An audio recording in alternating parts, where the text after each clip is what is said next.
This video is brought to you by Osmocote, the planter's plant food. I'm Greg Speichert, Director of Hilltop Gardens here at Indiana University. And today we're talking about planting beans, bush beans specifically, and today we're actually in the fall, but it applies to any time you want to plant beans. So what you do is you start with some beans. We got these from our local co-op, a little tag out of them. And you just want to start with little dry beans like this. These are slenderettes. You can use interlaken blue, anything you want. Some will be white, some will be brown, some will be, palomino colored.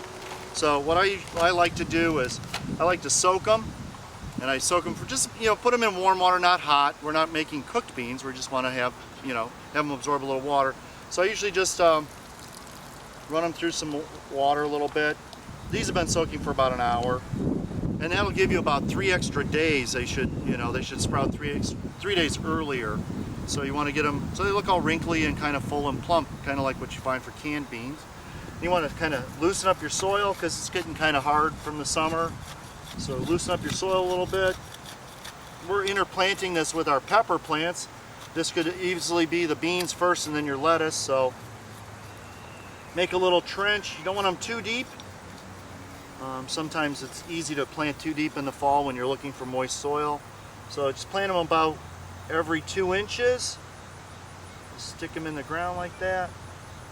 Remember, they're soft now, so don't squish them. And plant a couple of rows of them.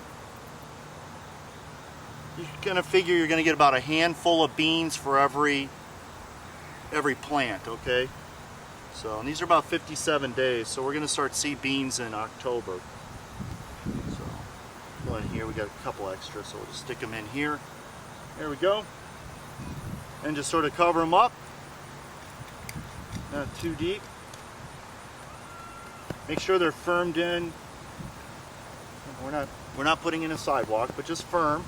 And then water them really good because we want to get nice, good hydraulics again. And really wet. There we go.